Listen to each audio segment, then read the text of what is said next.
Nagalit ang sambayanang Pilipino matapos kumalat ang balita tungkol sa di umano'y pagkakasangkot ni First Lady Liza Tanasmang sa isang malawagang katiwalian. Ayon sa mga ulat, nagkaroon ng mga iligal na transaksyon ang unang ginang na nagdulot ng matinding pagkadismaya sa publiko. Ang mga dokumento at testimonya mula sa saksi ay nagpapatuloy umano sa mga anomalya na konektado sa ganiyang tangkapan. Bilang tugon dumagsa ang mga protesta sa iba't ibang bahagi ng bansa na may mga panawagan para sa agarang imbestigasyon at pagpapanagot kay Liza Tanas. Marami ang naniniwala na ang pagkakaroon ng mataas na posisyon ng First Lady ay ginagamit upang maikasatuparan ng mga iligal na aktibidad. Sa kabila ng mga batikos, nananatiling tahimik ang palasyo ukol sa isyu na lalo pang nagpainit sa galit ng mamamayan. Sa kasalukuyan, hinahangi ng mga senador ang iba pang mga opisyal ng gobyerno ang agarang pagsisiyasat ng mga akusasyon laban sa unang ginang. Nagsisilbing paalala ang isyong ito sa kahalagahan ng transparency at integridad sa pamahalaan, lalo na sa mga nakaupo sa kapangyarihan. Ang mga mamamayan ay patuloy na nag-aabang ng susunod na hakbang ng pamahalaan sa harap ng lumalaking kontrobersiya. At yan nga ang balitang ating pagkakatutukan. Ngunit bago ang lahat, siguraduhin mag-subscribe at i-hit ang notification bell para sa patuloy na pagtutok sa mga sulyap ng bagong balita sa tunay na boses ng masa.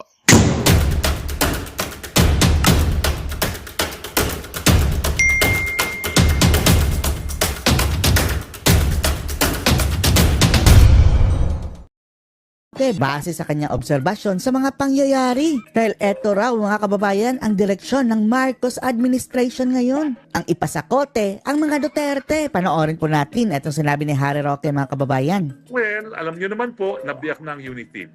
Wala nang unit Ngayon team. po, parang meron na talagang engkwentro sa panig ng Marcos at ng Duterte. Dahil sa Oo nga. ng mga Marcos, anong ginagawa nila sa mga Duterte? Unang-una, nandyan yung planong i-impeach si Inday Sara.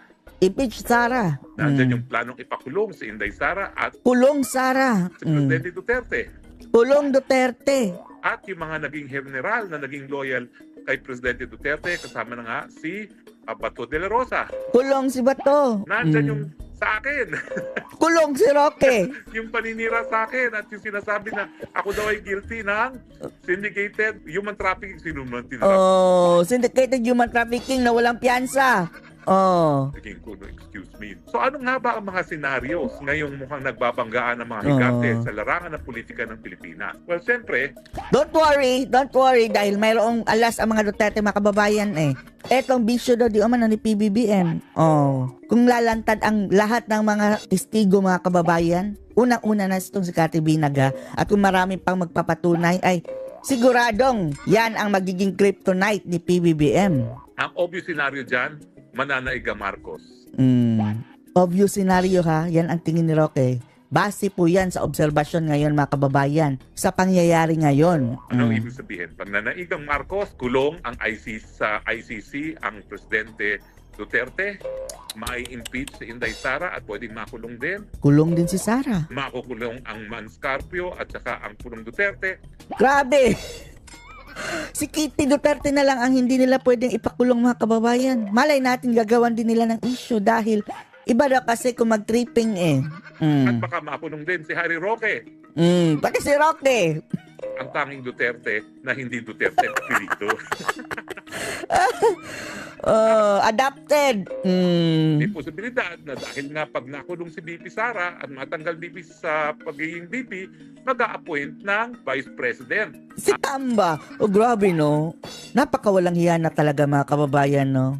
Yung mga taong tumulong sa kanila mga kababayan. Di ba ang mga Duterte ang nagsalba sa imahe ng mga Marcos? Oh, tapos sila din ang nagpanalo kay BBM dahil unit team eh. Tapos ang isusukli ipapakulong. Traitor. Traitor. Ang Presidente. At siyempre, sino pang i-appoint ng Marcos Jr. kung hindi Si Tambaloslos. Espeker na bilang Vice Presidente. Oh, Diyos Yan ay mio. kung mananaig ang mga Marcos. Kung mananaig naman ang Duterte, abay siyempre, mauupo bilang Presidente, bilang constitutional successor ang VP Sara. Posible na makaukulong ang mga Marcoses. Oh, dapat lang. dapat lang mga kababayan, no? Eto mga Marcos mga kababayan, takot yung bumaba sa pwesto. Dahil pagbaba niyan, patong-patong na mga kaso. Sana mapanagot mga kababayan, di ba? Hindi lang po dahil sa pinagbabawal na droga, kundi na rin siguro doon sa korupsyon. Lalo-lalo na yung tambaluslos. Ngayon, grabe kung makapambraso sa mga kritiko. Tapos, makalustay ng pera, grabe. Ayuda, 1 trillion na mga kababayan in just 2 years. Oh, Diyos mio. Sana i-audit yan. At antara na smuggling. At siyempre, Smuggling. tanggal ang speaker, palit ng speaker of the house, pati po siguro ang Senado mapapalitan. Alam niyo naman kasi. Alisin din yung talagang waiter meron na yan. po ang mga opisyalis ngayon ng Senado ng ating Malacanang. Correct. Yan ay kung mananaig naman ang mga Duterte. Pero meron pang third scenario. Ang third scenario ay pwedeng magkaroon ng political settlement. Siguro, mag-uusap. Wala na settlement. Ayaw namin ng settlement. Panig para hindi madugo, di live and let live na lang silang dalawa, no? Thank you na lang. After all lang ginawa ng mga bangag na ito mga kababayan, nakipag-settlement, no way. At susubukan na maibalik yung samahan dati, no? No way! Unit time na naman. Sama-sama tayong babangag muli. No way! Hindi na tayo Pero magpapabudol. mukhang malabo po ito to. Dahil talagang hindi po papayag ang mga tambaluslos na Kami ang hindi papayag. Kahit pa magbakaaway ang mga tambalustos sa iyan, give me one more chance, another chance. Mga Marcos, mga kababayan, give me third chance. Bibigyan niyo pa ng third chance? Budol me once, budol me twice. Tapos, gusto pang umulit na pangatlo. No, no, no. mawala sa eksena. At hindi sila papayag na magkaroon sila ng kalaban pagdating ng 2028. At hindi pa naman nila ina-abandon yung idea na mag-charter change para nga maging parliament ng maluklok sa pwesto ang kanilang presidential. Pag mag-charter change, Prime Minister habang buhay ang tambayuda na yan. Pero yan ay third possibility. Ay, meron pang fourth possibility. Ano? Fourth possibility, mabubwisit ang militar sa nangyayari ngayon at gagalaw sila ala Thailand and Burma. At sasabihin, ang gugulo niyong mga politiko kayo. Ang daming problema. Ay, nako, kami na ngayon. Ang problema po niyan mga kababayan, kung military junta o military junta yung pinagsasabi ni Roque. Sino ang leader ng AFP ngayon? Tao rin ni PBBM, si Browner. Wala rin tayong tiwala dun Diba? Ang sabi, sunod-sunuran din yan kay PBBM. Sino ang magli-lead ng military junta kapag nagkaganon? Ngayon ang mamumuno at magkakaroon ng Pag nyo sabihin si Trililin dahil PMAyer din yan Philippine Military Academy, tapos hindi naka-experience ng gyera, hindi na initan. military junta. Yan po ang nangyari ngayon sa Thailand at yan din ang nangyayari sa Burma. Sana kung maghunta, pumili sila ng ipapalit na leader na maayos. O di ba kaya siguro snap election na lang. Ulit. Ulit. Patakbuhin ulit si BBM, si Sara, si Tulfo. Yan na magkaalaman ng mga kababayan. Hybrid election. Para wala talagang daya. Alam nyo, hindi malayo mangyari yan, ha? Kasi dito sa Pilipinas, nung People Power 1 and People Power 2, talaga namang gumalaw ay militar. At ang gumalaw ang militar, ibinigay lang nila sa civilian ruler. Kay Cory Aquino na nagdeklara ng revolutionary government at kay GMA na naging constitutional successor. Sana ganyan lang. Sino ang successor? Ngayon ay si Sara. Pero dati mga kababayan si Corycong.com, hindi siya ang vice president. Iba po ang vice president noon.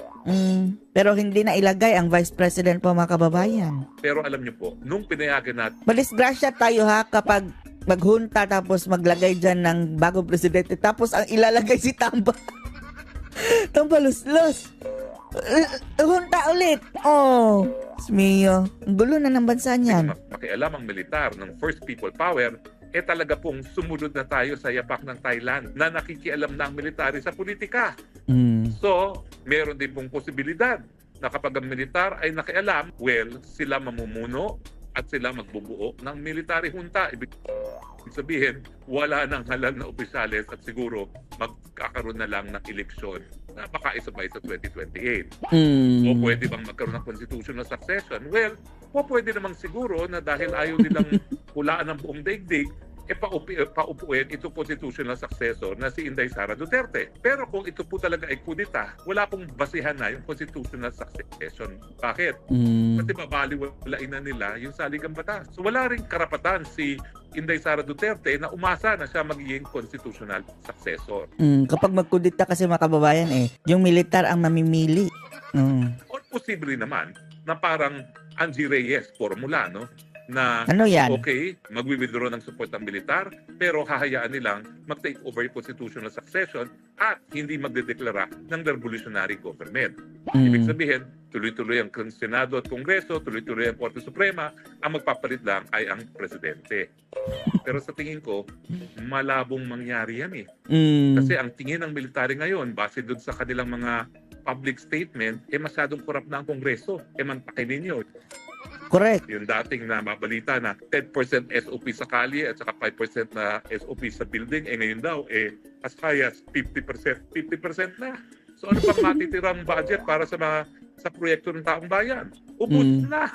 Ubos. So, mukhang malabo na magkakaroon ng constitutional succession matapos magkaroon ng withdrawal of support ang militar. Pero, posibilidad pa rin yun, yung Angie Reyes formula. Pero mga kababayan, magulo yan. Problema kasi itong si BBM. Hindi sineryoso itong pagiging presidente. Dami problema. Kung nagtinula sana ito si PBBM mga kababayan, siya ang nag-lead. Tapos, sinigurado niya na walang korupsyon. Sinigurado niya na itong kanyang pinsan is Tambaloslos ay hindi maghari-harian dyan sa Kongreso. Fire! Tambaloslos o palitan si Tambaloslos. Ang asawa niya, wag niyang ipasali sa gobyerno. Wag pasalihin. Outside the Kulambo. Alis dyan, Admiral. Tapos, wag lang mag-aksaya ng pera. Willing tayong mag-antay ng 2028 na walang reklamo. Kung kaya niya yung gawin mga kababayan, ewan lang natin kung kaya pa ba ng mga ugali ng mga taong ito magbago. Kahit pa sabihin na lang natin medyo tamad. Basta hindi lang kurap, hindi lang nag-aaksaya ng pera, tapos maintain lang as is. As is lang na kahit average lang mga kababayan na pamumuno. Hindi na natin hihilingin ang extraordinary katulad ni dating Pangulo Duterte dahil imposible yung mangyari Never in 100 lifetime of PBBM mga kababayan na matutumbasan niya si dating Pangulong Digong. Kahit pa average lang, BBM, wag magnakaw, wag mag-aksaya, alisin si Tamba, alisin ang iyong asawa sa pamumuno. Willing kami hanggang 2028. Walang reklamo. Focus ka sa pagpapatakbo ng bayan. Kung hindi mo yan kayang gawin, bahala ka. Maraming senaryo, sabi ni Roque. At sana nga mga kababayan, hindi tayo aabot sa ganong senaryo dahil siguradong madugo.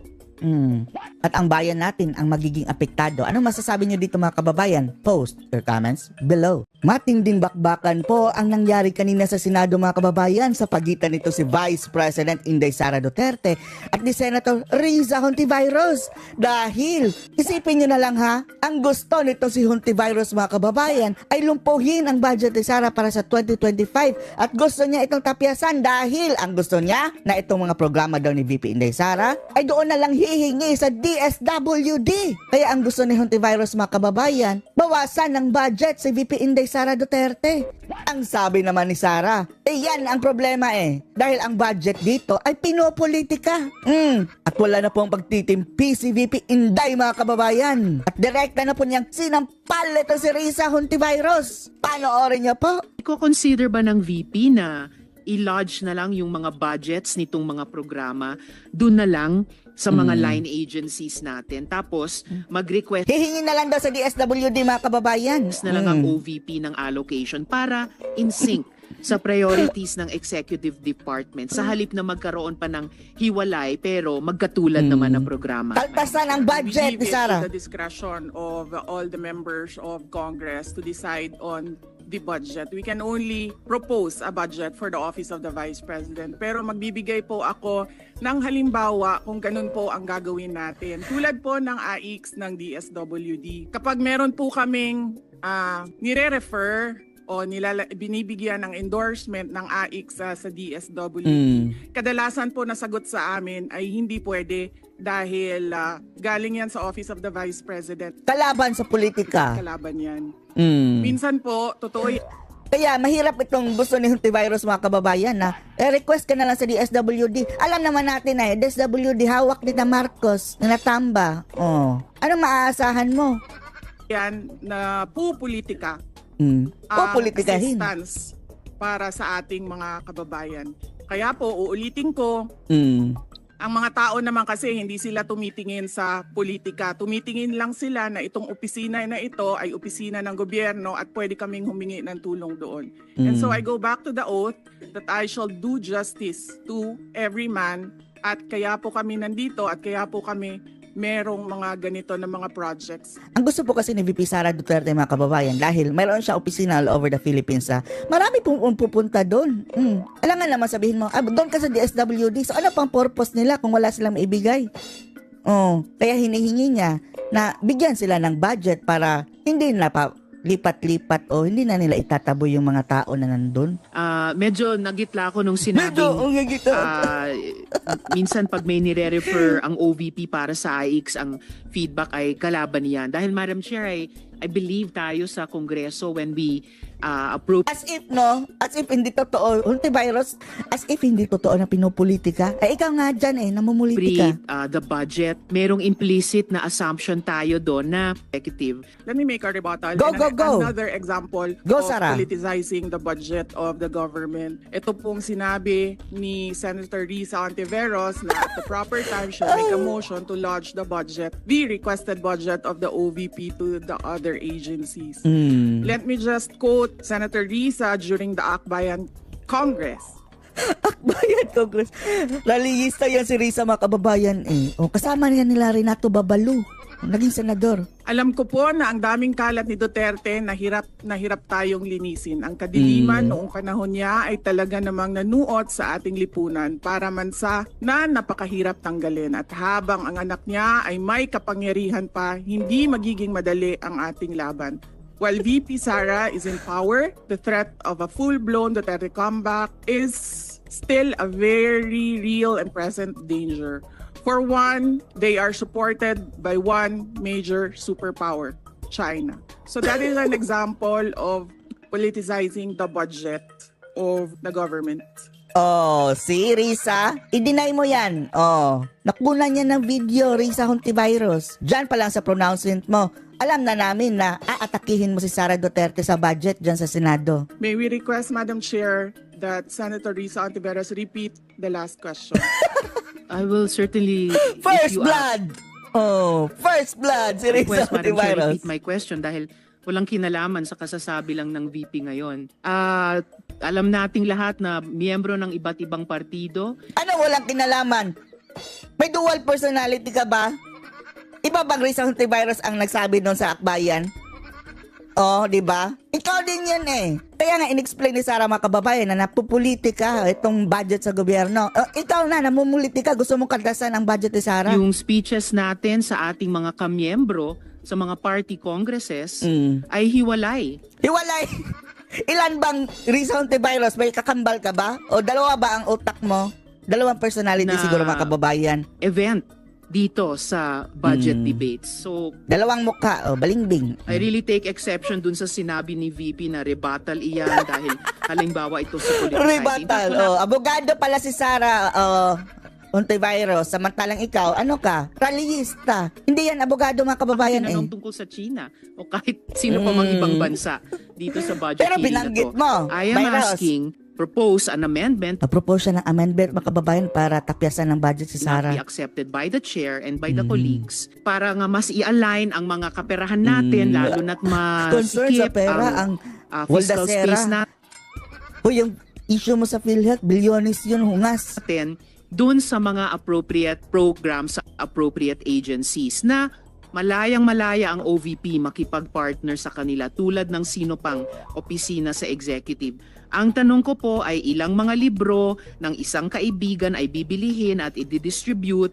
Eto mga kababayan pinag-initan niya yung mga libro na pinapalabas ng mga kababayan. Bibilin na ni Sara ang mga libro. mayroon po kasing nagbagandang loob kay Sara mga kababayan na walang bayad ha, yung kanyang mga knowledge o ilalagay sa libro, i-donate niya kay VP Sara. Ang Office of the Vice President na lang mga kababayan ang bahala magpa-imprenta sa publication. Yan lang po ang babayaran. Wala na pong bayad doon sa author o sa mga research nandun sa libro. Wala na po. Magandang loob na po yan. Ang gagawin na lang ni VP Sara ay siya na mag-imprenta tapos humihingi si Sara ng budget dito sa Senado para dito sa publication. Tapos itong ginagawang issue ni Virus na bibilhin daw. Binili daw. At if the VP So nga- could tell us more about the contents ng librong ito. Madam Chair. Madam Chair, the book is not for sale. No, not for sale. Oh, tapos ang pinapalabas ni Virus mga kababayan, bibilhin. We only pay for the publication of the book. Para lang sa publication yung pera na gagawin. Oh. Alangan naman yung author pa mismo ang magpapa-print. Binigay na nga niya para sa for charity. And we will send Senator Antiveros a copy so that she will... Ginawang issue ni Virus mga kababayan. This question is not only for me, Madam Chair, para rin para sa mga kasama dito sa budget hearing. Baka O bigyan din sila. ilang Problema araw ba pa yan? bago mapadala at mabasa ko, which I certainly will. But I am asking Hahanapan niya ng a butas. question bilang isang mambabatas sa head of agency ng isang opisina sa executive dito sa budget hearing na to. Simpleng tanong, tell us more about the book, isang kaibigan, at ilang kopya nito ang bibilihin ng gobyerno. Hindi nga bibilhin. Oh, dinonate nga niya ng author tapos tayo na lang ang magpapa-print. Oh. Sa halagang 10 milyong piso at i-distribute sa kasama ng mga bags sa 1 million learners sa remote communities. Galit kasi sila mga kababayan dahil nandun kasi ang pangalan ni VP Sara Duterte. O akala nila nangangampanya na si Sara. Proyekto nga yan ng Office of the Vice President. Paano hindi lagyan ng pangalan ng Vice President? Ikaw nga, Virus. Yung pangalan mo, China, atin to West Philippine Sea. Nilalagay mo nga pangalan mo dyan, ungas. Madam Chair. Madam Chair, this is an example of politicizing Oh. the budget hearing Ikaw through mismo, the example, questions of Risa. the senator.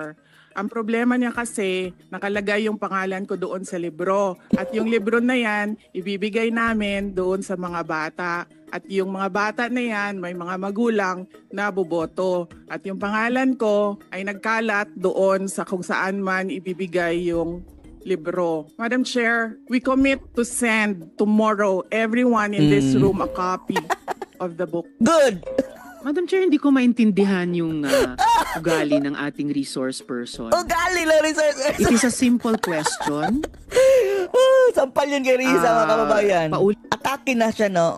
Go, Sara. Dapat sana matagal mo nang ginawa Ulit yan, na no? this is politicizing. Ang VP ang nagbanggit ng Paano hindi pinopolitika? Kakaltasan mo nga ng budget. salitang boboto. Wala akong sinabing boboto. I'm simply asking, hindi ko ma-imagine we're making so much trouble, so much fuss about a 10 million peso item na itinatanong ko lang simpleng, what is the book about? At ilang kopya ang bibilihin ng gobyerno sa halagang 10 milyong piso at i-distribute. Ang ginagawa nito si Virus, mga kababayan, nitpicking, item by item, ano ba to? Andun lahat yun sa proposal ni VP Sara, mga kababayan, tapos kulang na lang niya basahin. Tapos I ginagawang don't issue. appreciate this kind of attitude, Madam Chair. Attitude! Usually, ang resource persons natin ay nagbibigay ng parehong institutional courtesy sa legislature na ibinibigay natin sa executive. I don't appreciate this kind of attitude. Galit si Madam Madam. Chair, Go, Sara, yes, go. Madam Chair. Hindi ko rin maintindihan ang ugali ni Senator Risa Ontiveros. And I do not appreciate, ano yung sinabi niya? Hindi ko rin maintindihan yung ugali niya. I do ni not Virus. appreciate this kind of behavior and attitude. Madam Chair, noong 2016, tumatakbo si Senator Risa Ontiveros na senator. Nakailang talo na siya. Ilang talo! Pinamukha talaga. So, Dalawa, Madam Chair. okay, dalawa. Dalawang talo. Natatakot siya sa pangatlong talo niya. Kaya pumunta siya sa Davao. Humingi siya ng tulong. Nakalkal tuloy ang Tinulungan baho. siya ng isang kagawad ng Davao na ngayon hindi na siya sinusuportahan. Humingi siya ng tulong sa akin, thinking na hindi mananalo si President Rodrigo Duterte. Kinausap niya ako ng kinausap doon sa law office ko sa Davao City. Nagmakaawa pala si Virus kay Sara dati. Sabi ko sa kanya, o sige, tutulungan kita. Chinika niya ako ng chinika. Tapos umalis siya. Siyempre, hindi naman siya tumutulong kay Pangulong Duterte. Hindi din totoo yung sinabi ko na tutulungan kita. Tinext niya ako. Pwede ba akong mag-follow up sa hinihingi kong tulong sa boto dyan sa Davao City? Yak, nakakahiya. Virus. Sabi ko sa kanya, okay, sige. So, tinawagan ko at sinabihan ko at pinakiusapan ko ng pinakiusapan si former Congressman Milen Garcia.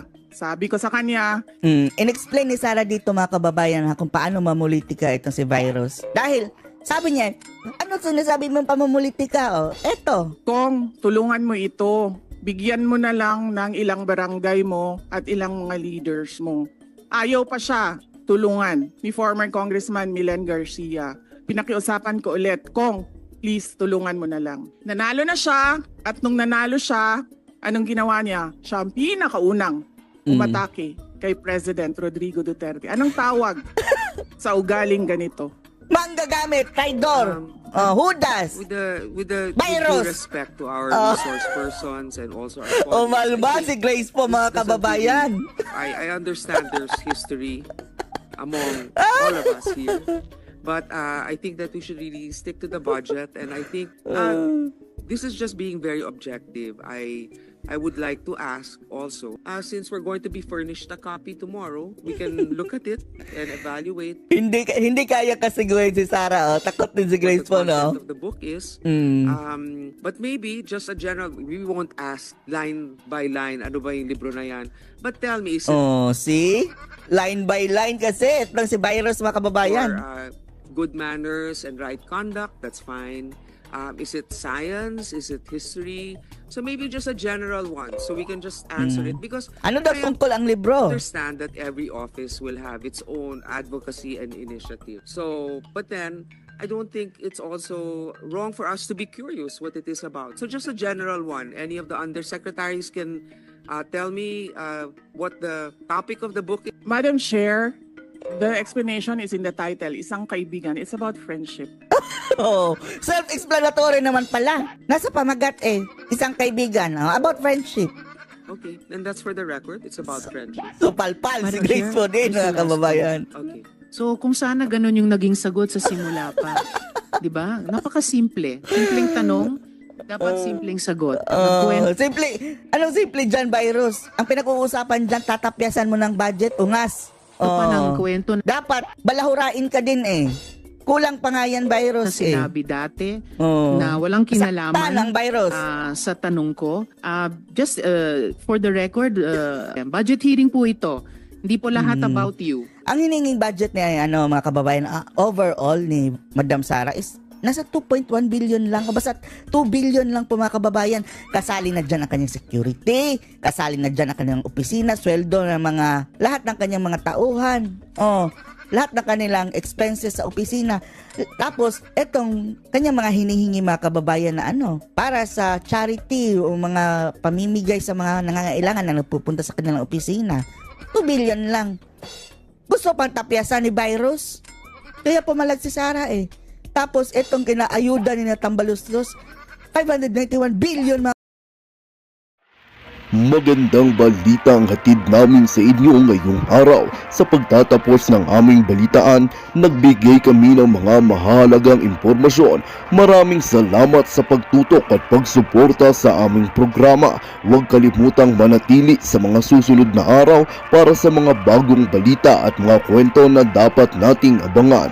Mula sa boses ng masa, magandang araw, Pilipinas!